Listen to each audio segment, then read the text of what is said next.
Good evening, all, and thanks very much for joining us here tonight for our webinar around Together Towards Wealth Navigating Shared Finances. We're going to kick off. We've still got a few people joining us online, but first, I'd like to just say thank you very much for joining us. Just a little bit of a disclaimer. So, tonight we're going to talk about a lot of sort of scenarios, but obviously, this presentation is provided for information purposes only, and it can't be a substitute for actual financial advice. So if anything comes up tonight and you want to ask some more questions that pertain to your situation, we recommend that you talk to a financial advisor.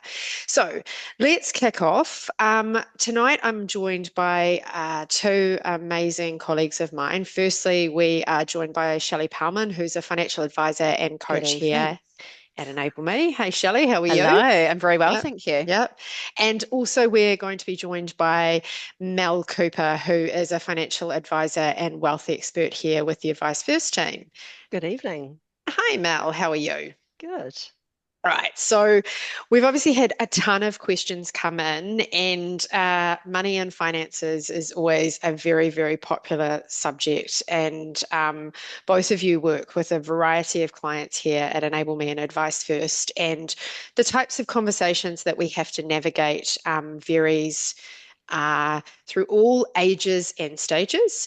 And I guess what I kind of wanted to touch on tonight, and we welcome anyone that wants to ask any questions that we don't kind of cover off to drop those in the Q&A box, is that um, the types of relationships we have with money are complex. So we think about the obvious ones, which is husband and wife, but it can be husband and husband, it can be wife and wife, but it can also, what we're finding now, of course, be lots of intergenerational conversations, which is how we work with our children, how we might have to work with our parents.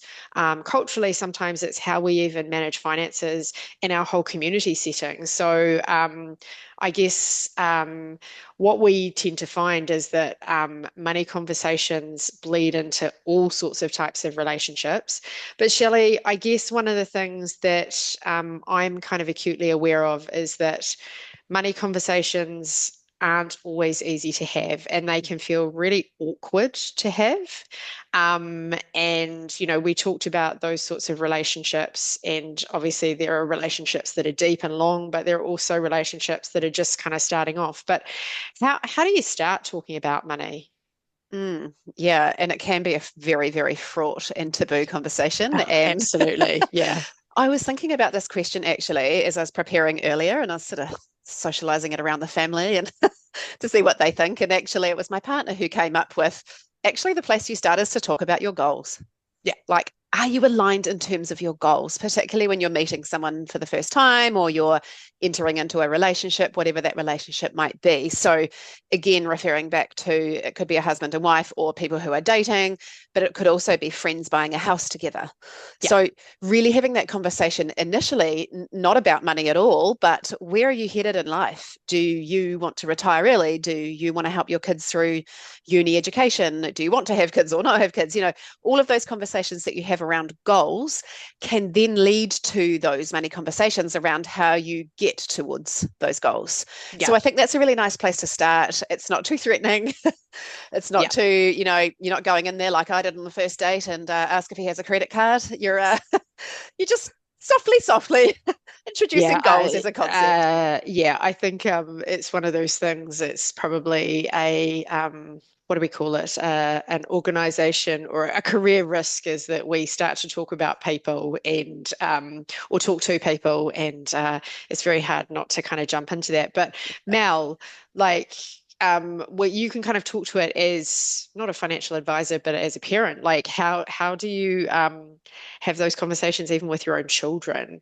Because it's really you wanting them to kind of pick up on some of those things. And yeah, it's those conversations that come in into all of those types of relationships. And we all know that children hate to be told what to do. Yeah, absolutely. And I think it does depend on the age of the children, what type of children they are, as in how deeply you want to talk about finances. I was thinking earlier on, I remember sitting down with my teenage son when he was early teenage, and it was a conversation regarding money grows on trees. It's you just put the card in the wall, this type of thing. And I actually ran through and actually explained this is the money that comes in and talked them through this is how much our life costs. This is how much everything costs. And I think it's that the way to make money discussions not taboo is to have the discussions, be open with the So discussions. true. Yeah, Yeah. you talk about what sort of investments are and talk about your KiwiSaver, openly talk about it, and that can help break down those barriers. Yeah, and I think that's a really good suggestion because I think making people aware of all of those kind of things that go on in day-to-day operating of a household is really, really important so that they kind of understand the impacts that that kind of has on the running of a household. Um, I think that that becomes really pertinent when you kind of have, and Shelley, you probably see this quite a bit, particularly in the coaching arena. What what do you what do you do when you find like you're trying to coach potentially a couple and you've got someone who really actually actively goes out avoiding money conversations? So we've kind of Mm. talked about how you start those conversations, but I guess it's the challenge that we find when someone actively wants to kind of avoid money conversations and how we kind of position that in terms of getting people to change their attitude or, yeah, Yeah, I do sometimes see this. I mean, most couples can have money conversations in some form, but I have actually had it before where I've worked with just one of the partnership. And I've actually done it before where there is a husband and wife, they have a house and children together, and they are completely separate finances. So kind of strange, like it works for some, and it might be one of the other questions I think that we're going to cover off tonight. But, just when you have that person that's really avoidant around money, it's okay to kind of go, well, they don't want to talk about it. I'm just going to do my own thing. But the issue with that is, are they going to be okay long term? Like, are they actually saving? Are they mounting up short term debt? Like, yeah. if you can't even have that conversation with them and they're totally blanking you, like, if that's early on in a relationship, a little bit of a red flag, I'm going to say. Yeah, Big red flag, and I actually. think, like I've also discovered situations, and I think we've found it with clients in the past where you have to be really careful because you don't know when you're not having those conversations if there is a risk to you. Like Mm, you talked about a situation there mm, where there are two separate sets of financial transactions, but where you are in co-signing right. responsibilities, it's a very dangerous situation to be in. Exactly And right. And do they have a KiwiSaver? Is their KiwiSaver going to be enough so that when they retire, they can actually fund their lifestyle? Or are you going to end up in a position where you're having to fund for them and you didn't even know about it? yeah, So, really correct. dangerous game to play where you absolutely abstain. And I think there needs to be an element of, okay, let's just have an understanding of, what you've got and where it is. And yeah, when you're in that co-signing kind of codependent relationship. Yeah. So Mm. money personalities is and values and is something that we talk about a lot at Enable Me. And particularly we talk about how they show up in relationships. So maybe you want to talk us through, Shelley, a little bit about that shopper saver personality Yeah. type. Yeah, and very, very frequently, I would see one partner being a shopper and one being a saver. Yeah, yeah, Not absolutely. necessarily a bad thing, but yeah. So, a shopper or a spender personality type, you actually receive a dopamine hit when you spend. So, in the Yeah, moment of the spend, that's how you know you're a shopper. In the moment of the spend, you're swiping the card, feels really good. When yeah, you're a saver, it's actually a cortisol surge. So, you're getting a feeling of stress or cortisol kind of through your system when you're a saver. So that's how you know in the moment of the spend. So, quite competing different personalities. So when you start to merge them together, that's where you can get a bit of conflict. And that's something where having that independent coach can really help to navigate that conflict because actually they bring different strengths to the relationship. mhm. I love Yeah. this person. I only get dopamine if it's a bargain. Yep. But is it a bargain if you're buying something that you don't really need? That would be the Yeah, question that yeah. we challenge. But anyway, Spend I and love it. save, they I love say. it. I love Yeah, it. Yeah, absolutely. Yeah. yeah, But talking to that, I think I remember when I first started at Enable Me, being a saver. I always remember when I first sort of started here, I almost felt somewhat angelic, and I was like, I'm a saver, and that's, You are a you're not saver. going you're not going to have to worry about me because I'm a saver. But that also has some challenges with it in terms of actually building out your long-term goals, Exactly. because of the risk and Yep. your inability Yep. to take risk. And Mel, I know we don't necessarily in kind of the more wealth and retirement planning stage talk about those personalities, etc. But do you want to talk a little bit about, like, as people are in that latter stage of life and they've saved, what are some of those challenges with, like, holding on to money, and you can kind of talk to that, because that's one of the other things around how you actually build a strategy around investing and kind of letting go and taking that risk. Absolutely. It's, you spend your whole working life up to that point accumulating assets for retirement when that happens. And then the time comes, and then it's around, well, how do I manage or decumulate that money so that it lasts over the time that I need it for? And I think sometimes in a relationship, you might have someone who is a little bit nervous about having those discussions and sort of worried that someone might say that they are spending too much or not. And so sometimes it's about talking and putting it on the table.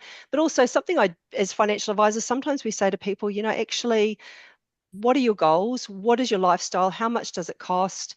Actually, you could spend a bit more. And if we see them say, well, I want to take a bit of risk to get a bit of growth. And one of the questions I always ask is, why do you want it to grow? Someone's Yeah. going to spend it. It's going to be you, or it's going to be your children or your beneficiaries. So, how do we match your desire for your lifestyle, but also make that money last as long as it's needed? So, some of that is just having those conversations and sort of thinking about that decumulation and making sure everyone's on the same page about how that looks. Now, before everyone says I'd really like to work with Mel, you've got to earn it before you can actually spend it. So, And it's scary. so It's really she's, well, scary yeah, for some yeah. people. But you work with Yeah. people over, like, one of the advantages as a wealth advisor is that obviously Enable Me Coach kind of works with you to kind of build up that plan. And one of the big advantages is having that long trajectory and time frame to kind of build out that wealth, which gives you the advantage as a wealth advisor to be like, how do we stretch that through retirement, and how do we make the most and enjoy that? So, yeah, not saying that we didn't want to spend time with you, Mel, but it's just, as you say, you've got to earn it to be able to spend it. Yeah, absolutely. But the interesting thing is that some of that earning it to be able to spend it is all about how how early you start earning it and how early you start building out that wealth plan. And we would always say you really can't start early enough. And Absolutely. and a lot of those behaviors around kind of building out the right plans and the right sort of philosophy towards your long-term um, savings goals really come back to the ideas that you developed as a young person around what's the right thing to do with finances. Is it like this kind of mad dash sprint to kind of try and sort out your retirement in the last 5 years, or is it something that you're really trying to build? So, Shelley, maybe we'll kind of talk to both of you about it, but what do you kind of find as some of those things that really limits people in terms of their patterns and the way that they interact um, Mm. in building out their future wealth? Yeah, so competing risk appetites. So where you've got someone who's really like a saver, but they're also very risk averse. So we find that the saver personality type, they really can often, it can go hand in hand with having that kind of scarcity mindset. And people like that often very kind of, they have a lot of fear around money and they're driven by fear. And when you're driven by fear, you're not looking for opportunity. So, as a coach, we're trying to look at, well, what are those areas that you can see within that person so that you can try and open their eyes to, there is wealth we need to create here to achieve your goals. So, let's work around and make you feel really comfortable with taking that risk. And when you have that competing risk appetite with your partner, so you've got someone who's really risk tolerant and they're like, yeah, let's buy a business. And you're like, crypto, Yeah, Bitcoin, what could possibly go wrong? yeah, That's where you can start to run into a bit of conflict too. So it's not just the spending personality; it's actually the risk appetite or the risk profile of each partner as well. And Mel, this is probably something that you see Yeah. when you're looking to invest, and how much risk and how much return the client wants to take, and the different personalities, right? Yeah, absolutely, absolutely. And people can have very different risk appetites in a relationship, and it's around having those conversations and demystifying some of the jargon or the investment terminology, but also really finding out what is important to them. What are their what are they willing to what are they wanting to achieve, or what are they willing to forgo in the short term to get that in the future? So it is around a lot of education. It can be where a financial advisor can really help us demystifying and explaining concepts and ideas and the risk and the situation with a client. It can also help to define those goals, but it's also finding that middle ground between the two people. You've got two different risk profiles. We want to find a common ground, and there's got to be a bit of trade-off and a bit of discussion with that. So we do spend a bit of time on that. And Yeah, that's where it's powerful absolutely. having that independent advisor. Yeah, And when Mel and yeah, I were chatting prior to the session, we were just saying that, like, Mel was talking about like those competing kind of Yeah. risk appetites and things like that, and how good it is to have an independent advisor kind of going, well, you're both here. Let's navigate this together. We've got to invest yeah. together. So Yeah, how can we make this work for everyone? absolutely. And so as you kind of said, like you can be in a situation where you've got conflicting money values, but what you can do is kind of have a variety of different strategies at play that kind of deal to, a bit of risk for somebody who likes to kind of have a bit of risk, but also some security in place for those that kind of need a bit more surety in that process. That's it. So one of the things that we often get asked about is how to share money across like when to start thinking about sharing money in relationships. We had a bit of a chuckle when we were preparing because the three of us have all exited relationships and dealt Yes, we with have. what it means to actually deconstruct finances. And first time round, you never actually anticipate that that would be the case. Second time round, Shelley, you go into it with a whole different perspective, Yeah, you do. and we certainly advise clients to look at it from a different lens as well. But when does it make sense to kind of share finances, and when should you think about keeping them separate? Yeah, and this is something, again, I was socializing with my family ahead of the session tonight. But I Best use think cases, it's, best yeah, use yeah, cases, yeah, yeah. straw poll. What do you reckon?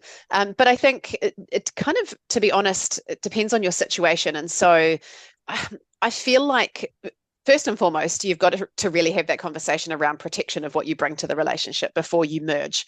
So Yeah, quite commonly, I'll be working with someone in a coaching program, and they meet somebody and they want to kind of bring that person in, and it's really exciting, and they're going to wealth create together and that kind of stuff. But you have to be really clear. This is what I bring. This is what you bring. Let's document that in a legal sense, relationship, property, prenup, whatever you call it, contracting out agreement.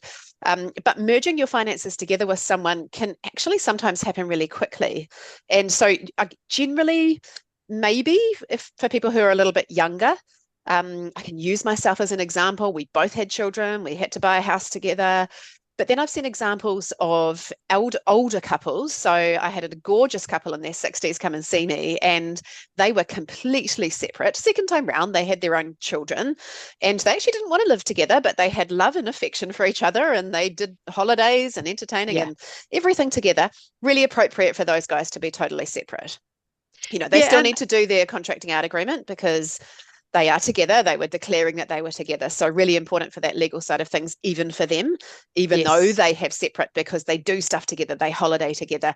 It could yeah, be construed as yeah. relationship property. But And I think what's really important to kind of acknowledge is, I mean, I was kind of being tongue in cheek about the fact that we have all gone through separation, but I think the average age of New Zealanders now getting married is now, I'm just mm, trying to remember, I think it's like 31 or 32. It's definitely moved up. So if you think about the average person who is 31 or 32, with home ownership being about 36, you probably don't own your home. But what you need to think about mm, is that your KiwiSaver is an asset.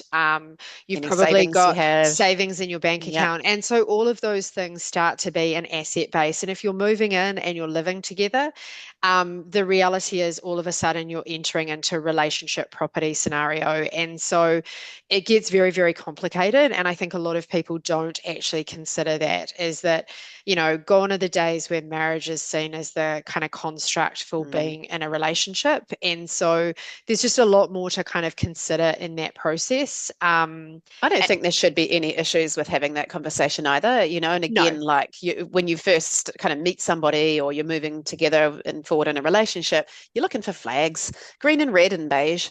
And so, red flag is, you have some assets and they don't, they could have debt and they don't want to do a contracting out agreement. Like that is a red flag because Yeah. do they want to take half of your money? You're just going to kind of sign it over to them. Like we don't want to enter into a relationship. Of course we don't, thinking that we might exit one, but with divorce rates of 50% or whatever the stat might be, it's just sensible to protect yourself.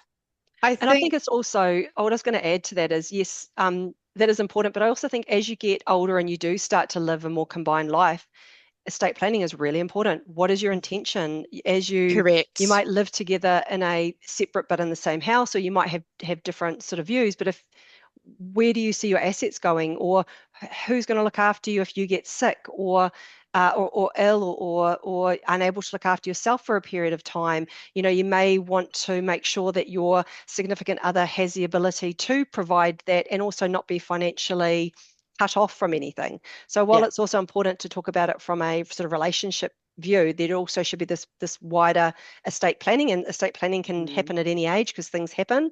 Yeah. But that's also quite important to have with couples and the relationships as well. And And we've just had a that's question about that. exactly. And Oh, okay.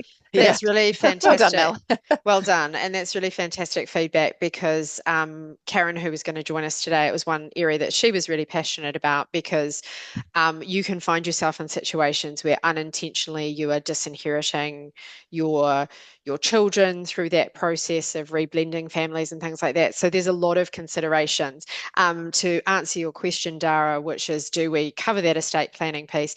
Yes, we do from a financial perspective of helping you work through the logistics, but there is obviously a legal component that needs to run Mm. alongside of that that you would need to do. But it is something that we definitely kind of take you through in that consideration process as well. Whether that be another one of your questions was, if you are already sorted and you've accumulated wealth, would you work with an Enable Me advisor? Well, what we do is we always take you into we encourage you to always reach out and then we kind of choose the best channel based on where you're at. So the Enable Me coaches very much work through that accumulation phase, but people who are in an accumulation phase and are kind of thinking about how to manage their set of wealth products, they're probably better to go through to a referral to someone like Mel. So yeah, you might want to work with someone like Mel. So yeah, she's very good at helping you stretch the money and spend the money, eh, Mel? Absolutely. Actually, that's not fair. You're very, very good at helping actually grow the money, Hmm. do some brilliant work with the actual managed funds itself. So yeah, there's plenty of stuff that we can do, and we'd love to help you in any way. So one of the things as well, just when we talk about sharing money across a relationship as well, is and I think, Mel, this kind of will touch into your space as well, because sometimes it happens, particularly in the estates planning space, where we start to maybe distribute some stuff out. Um, is how can we kind of think about doing things in a fair way? And, like you sometimes advise people about distributing out before death so that they can kind of help people along on that journey. And we're seeing an increasing number of people, I think, because of economic circumstances. And so, Shelley, like, jump in by all means. But Mm. I think increasingly people are um, starting to think, like, I might want to help my child get on the property ladder. All the time now. Yeah. And Yeah. so there's two things of consideration, and so we'll go down that journey. But one of the things is, um, Shelley, I guess we'll have to consider how do you do that without putting your own retirement at Yeah. risk?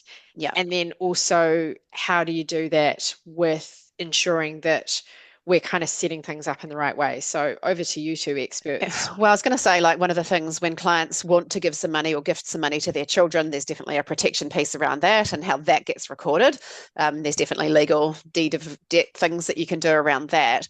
But when you work with an Enable Me coach and you are in a space where we're trying to figure out the cost of your life, when Mel works with clients, they say, this is how much of an income that I want. But when you work with a coach, we actually work to go, well, what are you spending at the moment? Is that what you want to be spending? And so sometimes there's an exercise that we go through around, tracking spend. Where is the money going? What is your lifestyle cost?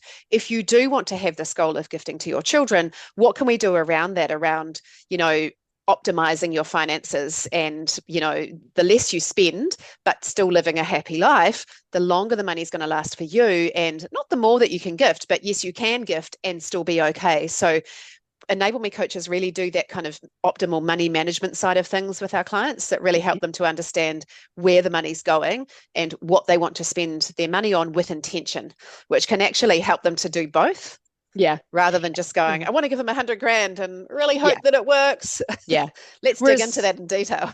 Mel, you be in a slightly different situation with your clients because they've kind of accumulated the wealth and now they're making a decision, and you've got to take them through that journey of being like, are they in a position to let that money go? Because they won't be able to. Shelley's talking, we're talking two sides to the coin, because Shelley, you're obviously working with clients who've still got the opportunity to make that money back. Mel, in those last years before less retirement. so. Yeah. Yeah, less so. Yeah, absolutely. Because it's a even though we might be able to grow it, even though we might be able to do a few things, it is a finite amount. And so if we do get clients that want to help out children with money or family members with money, we always say, well, I'm your advisor, I'm advocating for you. So let's see what's the right thing for you. And if that happens to be that, and so we talk through what their income, what that looks like in the future, what people sometimes tend to think they're going to not last as long, their life is not going to be as long. People tend to shorten their own lives. And I tend to say, well, actually, what if you do live longer? And so it's around making sure that they understand the implications of passing on that money.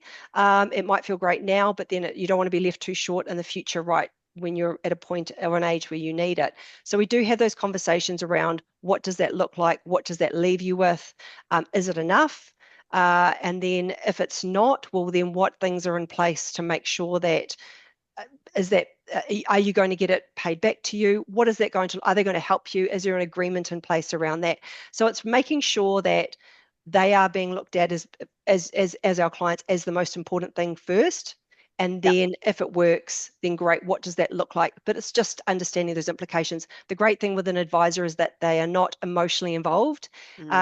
And so therefore they can give you some perspective and give you some things to think about that you may not necessarily do in an emotional want to help family members. Yeah, no, that's fantastic. So I guess one of the areas I'm quite keen to talk about is we talk a lot about parents supporting children, and increasingly we're talking about children supporting parents. That's becoming more and more popular. So I guess let's talk about the one that I think the three of us are very, very au fait with, which is parents supporting children. Um, I still feel we've all got children who we're going to say are sub 20, although your son might say he's just on that cusp. But it feels reasonable to still provide some financial support at 20. But like, how much financial support is reasonable for adult children? Because we're increasingly seeing people, and the research will show, and I think I was genuinely quite shocked that people at 60, now, I'm going to be really testing myself here, but I remember doing one of our webinars where we were explaining to people that there's like hundreds of thousands of New Zealanders at age 65 who are still supporting adult children.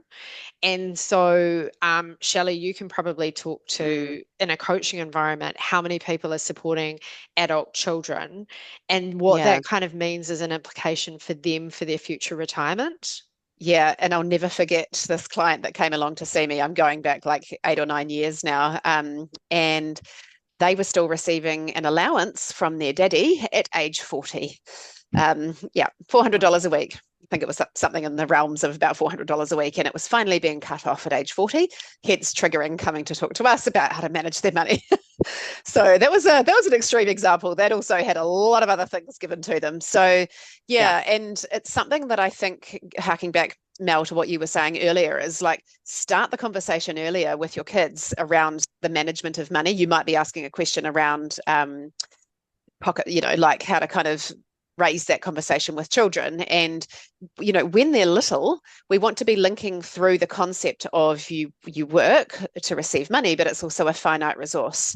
So pocket money is a good one, and this is for your dairy Yeah. money when they're little, like that kind of thing. But as they start to get older, there's a finite limit to it, because in life you can't just go up to your boss and go, hey, flick me another $50, I'm off to the movies with my mates tonight.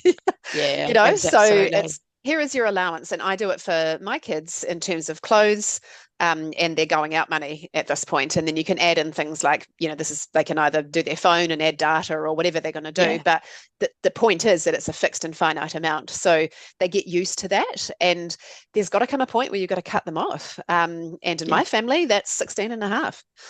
Fair. They Yeah, need to be working absolutely for fair. pocket money stuff. Obviously, Yeah, we're yeah, supporting them with school yeah, no, fees and yeah, that yeah, kind of no, thing. yeah. But And entertainment and and I think the thing is that we've done a lot of work here over the years. We've done programs in the past with teenagers and a variety of different ages and stages. And really the most important thing is giving them the skill set to kind of want to manage their own money. So um, in terms of questions come through like, do we have parents and their children as clients? We absolutely do, and that yes, runs both all the ways. time. Yeah, And sometimes the not together, biggest but separately. yeah, Yeah, and yeah. sometimes the biggest gift you can actually give your children, like, and I was really determined as a mother, is to actually give my children that financial literacy and understanding. So, putting them through like exercises to understand that, and most of our children are all well aware. They've come in and they've done KiwiSaver reviews, to start with. They're like, I don't know why I need KiwiSaver at 14 years old. And you're like, you will really appreciate it at 65. So I think there's a lot we can do setting them up in terms of understanding credit structures and all the rest of it. And we kind of talk about that. We're talking about teenagers, but we've also worked with people who, if you want to help your child into a home, it's a big risk when you underwrite the mortgage. So, we've had families who've chosen to invest in putting their children through mortgage programs to actually pay down that mortgage and get that structural advice, because you actually want them to be controlling that spend and doing things in the right way, because it's actually putting your finances at risk. And increasingly, parents are having to co-sign on lending because Mm, the lending is so large. Yeah, definitely. I yeah. would say as well, make no mistake, by overcompensating financially to your children to the point where you're still supporting them into adulthood, you do them no favors. You No, do them no favors. So starting the younger, the better. and what we would say is that, and it's a conversation I have with my friends quite regularly, which is, what is the impact for your own retirement? And, we will often say you have to have your own oxygen mask fitted. Mm. And do you want to be working at 75 because of, that, we've got to be Propping thinking up the about you. kids. Yeah. Yeah, that's it. Yeah. That's it. And that's the piece of an advisor being able to sit down and be like, what are the consequences of your decision? So, what are the consequences of private schooling? The popular one at the moment, which we will see a lot of, is it feels like every child now wants to go away to university and do halls and that sort of thing, and that's Mm. getting really expensive. And yeah, so those are all considerations. Um, as we sort of alluded to as well, though. Um, we are getting into a sandwich generation, though, because it's not just people in their 40s now supporting their children, or 50s supporting their children. Increasingly, we've got a whole range of 50-year-olds now supporting their aging parents Elderly financially. parents. Yeah. Yeah. And you see that sometimes where a situation where they end up living under the same roof and there's a co-ownership or tenants in common with ownership of the house. Yeah. And this is really going off res a little bit here, I realize, but it's a situation that does crop up every now and then. Should I buy a house with mum or dad, or they're not quite financially sorted? They've got a couple of 100,000 that they could throw in. We can get a bigger house with a granny flat or whatever. But going back to our earlier point around understanding goals. So if you're doing that with a parent and you're entering into a dependent kind of relationship with yourselves, maybe as a couple and a family with a parent in there as well, and there's a co-ownership piece, you guys have different goals. Yeah, correct. What if something happens in the relationship, like dear old mum who's 80, sometimes they last a really long time as well. And you guys might have a changed goal around working overseas or moving out of the Yeah, town or whatever. yeah, So that's one to be really careful with. And I always caution my clients, and it could be you guys live under the same roof, or we want to create wealth together. So we're going to buy an investment property with family, or, us and my parents, and that we're going to do it together. To be honest, I usually go, no, if you can do it on your own, let's do it on your own, because you've got different goals. You're at different life stages, and things can happen that can really deeply affect that other party. yeah. And I think Mm. that's really good advice. That's where having that sounding board of there's the idea, and then there's someone actually walking you through like what unpicking that looks like Without emotion. without Yeah. emotion. Mm. Yeah, Mm. correct. Um, and so, Mel, you've probably seen it a little bit on your side, particularly around, aging parents and those sorts of things. And you will obviously get large sums sometimes taken out of managed funds in order to fund health costs and things like that. What are some of the risks if someone is kind of taking money out to support a child or to support a parent, and there's no formal arrangement in place? Like, what's some of the challenges that you may have seen in your career where it's like people are lending money out to members of the family, but it gets a little Yeah. bit blurred? Absolutely. I think it's around the difference in that communication about expectations, and what one person might have understood the situation to be might be different than the other person. The parent or the person or the child giving the money to the parent or the child may think this is a loan, and the parent or the child may think it's a gift. I don't have to pay it back. So it can be around being clear communication as to what are the expectations around this. Sometimes we've seen it where we've seen lump sums go out to children, and children. When I say this, could be an elderly person, the child could be 60, elderly person could Mm. be 80, around the children actually stating, if mum runs out of money, we've agreed that we're going to financially support her because she's helped us now. So it's around making sure you're on the same page, that Mm. it's if there are legal requirements that are required, then yes, we do see those legal discussions being had, and I think that's important. Um, but it's also understanding, um, the implications of you initially doing the lending, doing the borrowing, how it affects you, but then also how is it going to be reciprocated in the future? What is the clear Yeah, agreement on what's going to happen? yeah. And we do find, that quite often we also see as people get older and they get into elderly, having those conversations with your parents around money. Could be that they've worked all their lives and they've worked a really long time, and then they retire. They may also need some support around those financial literacy even then, because that they Yes. might need that with their children. So Yeah. it's great to have those conversations, and also understanding that at some point, as they get to those elder and later stages of retirement, we do see a lot of family members, children come into the meetings and support their parents, and help them out there and have an understanding of what the situation is to provide that support. So I think it's just around, again, breaking down that taboo of talking to your children, also breaking that taboo of talking to your parents. No, that's fantastic. And so I guess one of the other things that kind of happens in terms of money and relationships is that when a major life transition or event happens, you have to navigate a lot around finances. We've talked to one that we've all gone through, which is separation, but another one that most of us have had to deal with here is loss. So a death or something in the family. Illness can be another one as well. And so I mean, perhaps you can kind of talk to the roles that you've played as financial advisors when you've had to navigate those with clients, because I think that is also when someone passes away, when someone gets a major illness, or when someone actually is in a separated relationship, everything changes financially.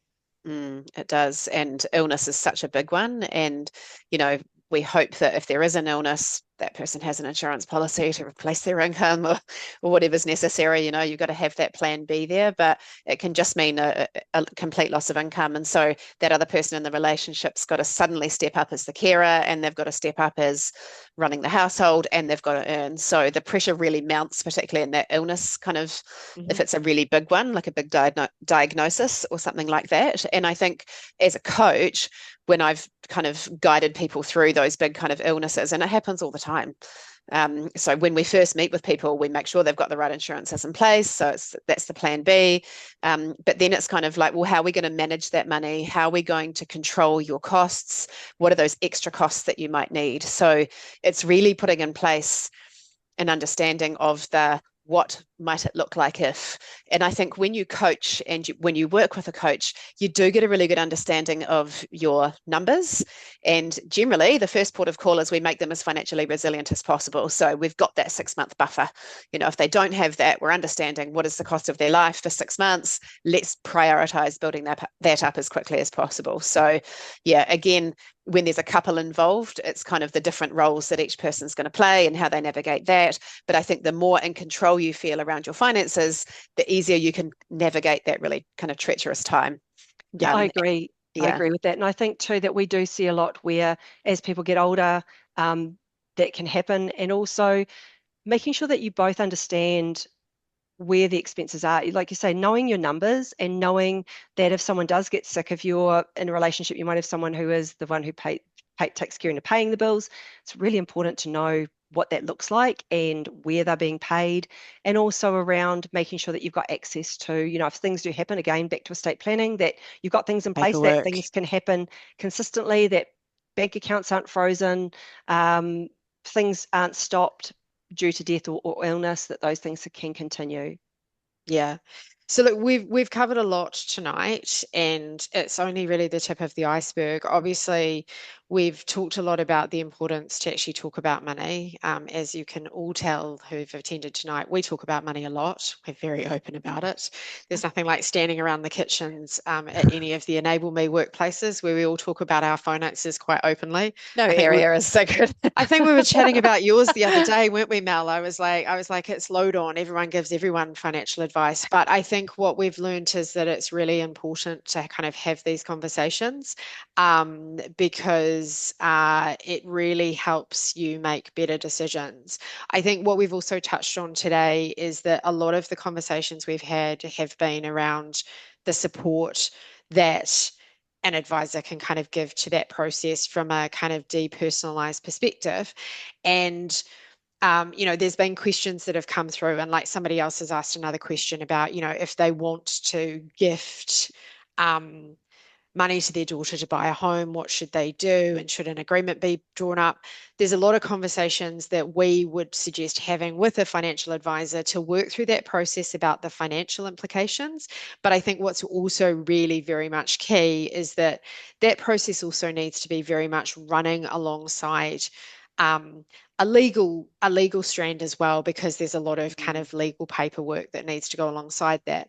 But what I was going to say to wrap up is, you know, when do you think, Shelley, as a financial coach, is the best time for people to bring in someone into these conversations? Anytime. I think when you have the right conversations and you guys are in the right headspace and you're ready to embark on a journey, because when you work with a coach, you don't just work with a coach to kind of muddle along and do what you've always done. You actually are doing it to improve your trajectory and just really get ahead a lot faster and have an awesome plan. So I think you have to be in the right headspace as a couple. I think it helps to have discussed your goals. But we always say, like, the second best time to plant a tree is today. And so many, I would say the best time was 5 years ago, 20 years ago. Yeah, second best time ago. Today. Yeah. But I met a couple for the first time last week, and they had not ever prioritized communicating around money, and they were 67 years old, still with a mortgage, and they just lost their job. And they said to me, I wish we'd come to talk to you 10, 20 years ago. And it's like, well, draw Yeah. a line in the sand. We've got to move forward and do something here. Yeah. But like now, Yeah. Yeah, now. absolutely. And Mel, from your perspective, like you get to deal with a lot of people through that decumulation and estates phase, but you've had a wealth of experience. What conversations do you see people leaving too late in this kind of journey through money and relationships? I think understanding what each other's goals are, understanding where they want to be. It sounds a bit like you're at a job interview, but where do you want to be in 5 years? Where do you want to be in 10 years? Where do you want to be in 15 years? Because the sooner you have those conversations and the sooner you know what your goals are, you've got time to create the pathway to get there. Because generally we start with the goals and we work backwards. So this is what you want. How do we get there? So the sooner you can go back, then the sooner you can work towards it. When you're working, you've got the time to create the wealth and have those discussions to enable you to get there. So I think that what people tend to do is they tend to not have those conversations probably early enough and put those plans in place early enough. The earlier, the better. But at the same time, it's never too late. There's always a time when you can start, but the sooner just means you've got a bit more lead into it. Well, ladies, I take that from both of you. The most important thing is time. And so, with that, I will say if now is the time for any of our listeners today to come and visit us, we welcome you to reach out to us. We've got an offer there, which is come and see one of the Enable Me coaches. We'll put that through as $100. That's quite a comprehensive session where we will basically take you through exactly where you are at in terms of building out a plan, particularly thinking about whether that's kind of having to pay off your mortgage, work through that process of building wealth.